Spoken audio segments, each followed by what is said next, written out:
Salam sejahtera Malaysia, denyut nadi suara rakyat bergema di channel ini. Jangan lupa tekan butang subscribe, like dan share. Malaysia kita punya, cintai Malaysiaku, kita jaga kita.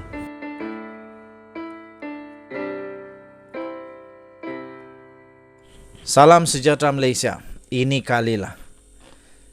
kalilah makin pening kepala. Perdana Menteri dulu, Muhyiddin Yassin, dan Perdana Menteri sebelumnya mesti pening kepala lagi.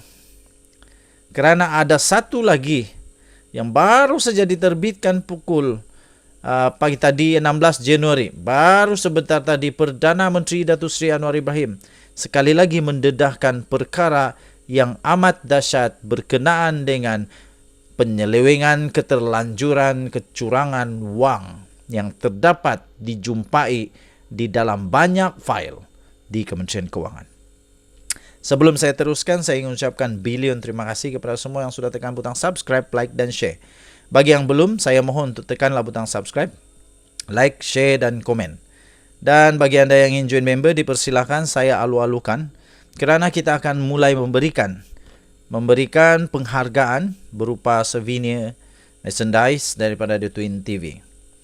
Okey, pegawai dan kaki tangan awam perlu menegur sebarang keputusan yang dibuat oleh menteri, termasuklah Perdana Menteri, jika ia didapati melanggar peraturan. Inilah mentaliti Anwar Ibrahim yang best. Berani ditegur, berani dikritik, tapi kamu jangan fitnah. Masalahnya orang sekarang yang kritik Anwar kononnya kritik tapi fitnah.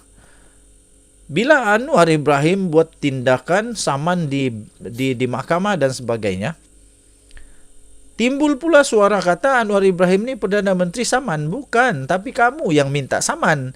Apa boleh buat, kamu yang fitnah. Jadi Anwar Ibrahim kena pertahankan diri dia dengan cara menyaman. Bukan sekadar menafi. Jauh sekali, janganlah pergi buat sumpah-sumpah tu, tak baik tau. Sumpah okey, tapi kalau tak betul nanti siapa yang susah? Nanti di dunia akhirat nanti siapa yang susah? Jadi Perdana Menteri Malaysia sekarang ni, Datuk Seri Anwar Ibrahim, sangat bagus kerana beliau menerima kritikan dengan baik. Sehingga dia pun berkata kalau ada masalah, ada keputusan yang tak betul, itu harus ditegur, termasuklah Perdana Menteri. Perdana Menteri Datuk Seri Anwar Ibrahim berkata, pegawai yang melaksanakan arahan yang mengandungi apa saja yang disifatkan sebagai keterlanjuran tidak boleh dipersalahkan. Berikutan ia diminitkan oleh menteri menyebabkan mereka mematuhinya. Katanya, saya tekankan penguatkuasaan. Apa yang saya pelajari terutama di Kementerian Kewangan, melihat banyak fail, banyak keterlanjuran.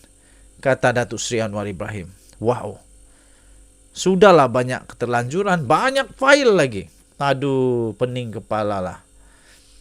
Tambah Anwar Ibrahim nak salahkan pegawai kalau minit daripada menteri, apatah lagi Perdana Menteri, dia patuh. Tetapi saya sudah beri arahan jelas kalau ada minit daripada Perdana Menteri sendiri pun, kalau dianggap melanggar peraturan dan undang-undang, sekurang-kurangnya saya dimaklumkan terlebih dahulu. Apalagi kalau dalam kalangan pegawai di pejabat saya, pejabat timbalan Perdana Menteri dan pejabat menteri, katanya ketika beliau berucap pada perhimpunan bulanan Jabatan Perdana Menteri di Dataran Putrajaya hari ini. Yang turut hadir bersama adalah Tan Sri Muhammad Zuki Ali dan timbalan Perdana Menteri, Datuk Seri Fadilah Yusof. Pada masa yang sama, Anwar berkata, langkah pertama yang diambilnya apabila menjadi Perdana Menteri ialah dengan mengarah semua menterinya melantik Ketua Setiausaha Sulit dan Setiausaha Sulit Kanan dalam kalangan pegawai takbir dan diplomatik, berbeza dengan abalan sebelum ini. Beliau berkata, ia supaya akan ada penyelarasan yang baik. Tapi saya nak tekankan, ia hanya berhasil kalau ada kerjasama penuh daripada rakan-rakan menteri, katanya lagi. Itulah. Datuk Seri Anwar Ibrahim mengakui bahawa beliau sudah menjumpai banyak keterlanjuran di dalam banyak fail di dalam kementerian. Ini amat-amat membimbangkan. Nasib baiklah Datuk Seri Anwar Ibrahim jadi Perdana Menteri. Kalau bukan Datuk Seri Anwar Ibrahim Perdana Menteri, kita tak tahulah apa jadi lagi selepas ini. Kita tak tahulah makin baikkah, tapi rasanya makin baik kot. Sudah menang kan? Jadi syukurlah kerana Datuk Seri Anwar Ibrahim dapat jadi Perdana Menteri. Sekurang-kurangnya rakyat tahu apa keadaan sebenar. Apa keadaan sebenar di file-file itu. Denyut nadi, suara rakyat bergema di channel ini. Malaysia kita punya, kita jaga sama-sama. Cintai Malaysia aku, kita jaga kita. Jangan lupa tekan butang subscribe, like dan share. Bye-bye. Salam sejahtera Malaysia, denyut nadi suara rakyat bergema di channel ini.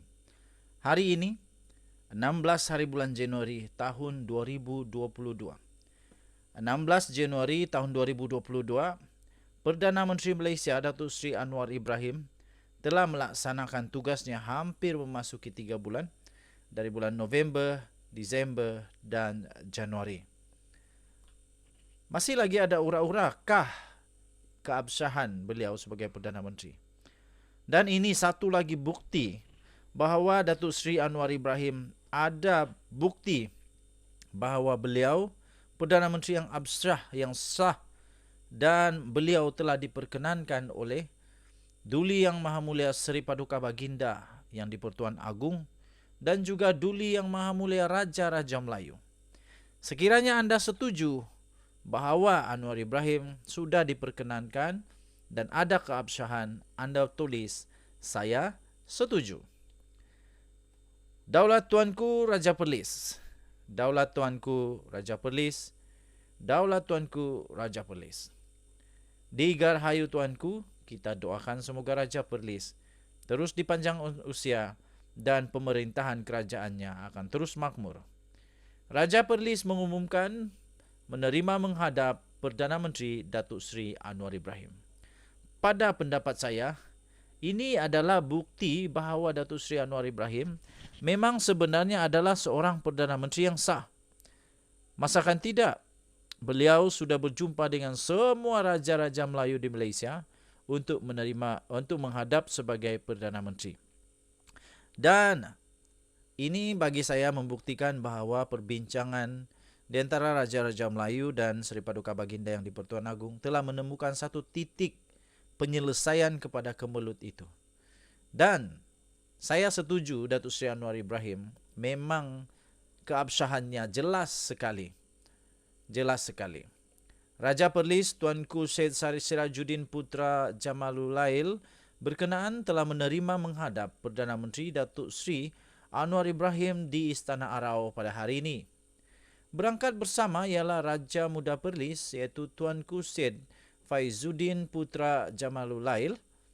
Turut hadir adalah Menteri Besar Perlis Muhammad Shukri Ramli dan Setiausaha Kerajaan Negeri Perlis iaitu Datuk Seri Hasnul Zamzam Ahmad.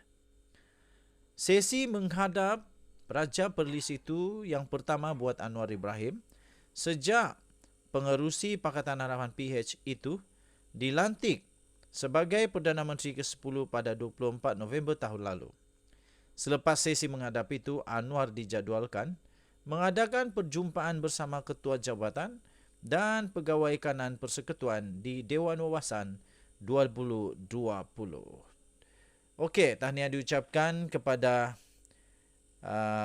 Yang Amat Berhormat Perdana Menteri Datuk Seri Anwar Ibrahim yang pada pendapat saya ini bukti bahawa beliau memang disahkan, diterima, diabsahkan dan diperkenankan oleh Kebawah Duli Yang Maha Mulia Seri Paduka Baginda yang di-Pertuan Agong dan Raja-Raja Melayu. Dan dengan itu pada pendapat saya, tidaklah layak ke mana-mana pun individu di Malaysia sekarang ini untuk mempertikaikan keabsahan pelantikan Datuk Seri Anwar Ibrahim sebagai Perdana Menteri. Kerana beliau telah diterima dengan baik oleh Raja-Raja Melayu, diterima dengan baik oleh Majlis Raja-Raja Melayu dan juga pelantikan beliau bukan pelantikan sembarangan. Tetapi telah diperhalusi oleh termasuklah Seri Paduka Baginda yang di-Pertuan Agong dengan undang-undang, dengan banyak lagi macam proses-proses perbincangan dan sebagainya. Sehingga beliau diterima, diperkenankan, layak menjadi Perdana Menteri Malaysia. Jika Anda setuju, sila tinggalkan komen Anda. Demi Pertiwi. Anwar, Demi Pertiwi.